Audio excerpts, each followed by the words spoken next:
को तोड़ा। सुबह का समय था, सूरज अभी ठीक से निकला भी नहीं था। गांव की पगडंडी पर धूल उड़ रही थी।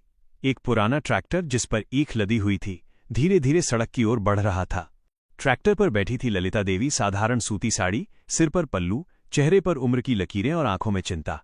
उनके बगल में बैठी थी उनकी बेटी नंदिनी, कॉलेज की छात्रा, सादा सलवार कमीज, खुले बाल नहीं, दुपट्टा ठीक से संभाले हुए। नंदिनी पढ़ी लिखी थी मगर घमंड नहीं था। नंदिनी की बड़ी बहन आईपीएस अधिकारी काव्या सिंह इसी जिले में पोस्टेड थी, मगर गांव में बहुत कम लोग ये जानते थे। पुलिस बैरियर और घमंड। थोड़ी दूर चलते ही सड़क पर पुलिस बैरियर दिखा। वहां खड़ा था थाना प्रभारी विनोद चौहान, मोटी मूंछें, कड़क वर्दी, आंखों में सत्ता का नशा। उसके साथ 2 सिपाही जो हर आने जाने वाले से पैसे वसूल रहे थे। विनोद ने हाथ हिलाकर चिल्लाया, -O8 ट्रैक्टर रोक। नंदिनी ने ट्रैक्टर रोका। ललिता देवी नीचे उतरी और बोली, साहब, ईख मंडी ले जा रहे हैं। विनोद ने नंदिनी को ऊपर नीचे देखा और हंसा, आजकल गांव की लड़कियां भी ज्यादा बोलने लगी हैं। एक सिपाही बोला, सर, शक लग रहा है, ईख के नीचे कुछ छुपा होगा। नंदिनी शांत लेकिन दृढ़ स्वर में बोली, अगर तलाशी लेनी है तो कानून के मुताबिक लीजिए, अपमान करने का अधिकार किसी को नहीं है।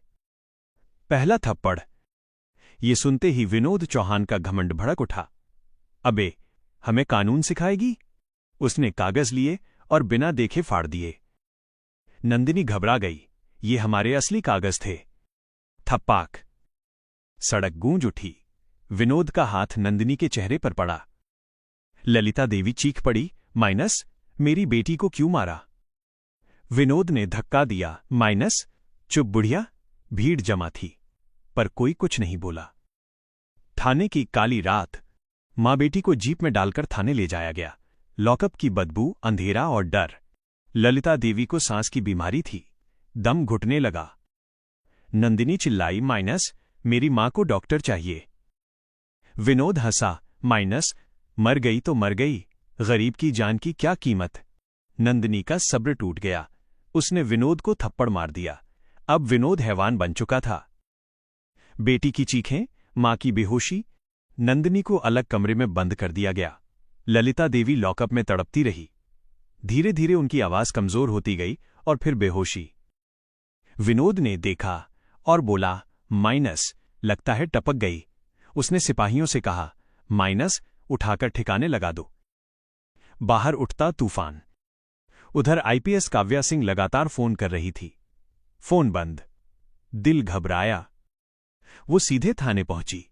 जैसे ही विनोद ने उनके कंधे पर लगे सितारे देखे, उसका चेहरा सफेद पड़ गया। काव्या बोली, लॉकअप खोलो। दरवाजा खुला। अंदर का नजारा देख काव्या की सांसें थम गईं। इंसाफ की गूंज।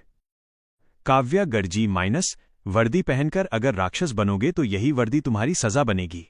विनोद और सिपाहियों की वर्दी उतार दी गई। उन्हें उसी लॉकअप में बंद किया गया। मीडिया के सामने काव्या बोली, कानून सबके लिए बराबर है। अंत और सीख।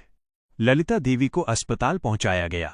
नंदिनी की आंखों में आंसू थे, पर सिर गर्व से ऊंचा। सच जीत गया। सीख, अगर सच्चाई के साथ एक इंसान भी खड़ा हो जाए तो सबसे बड़ा घमंड भी टूट जाता है। क्या आप इस कहानी के लिए कोई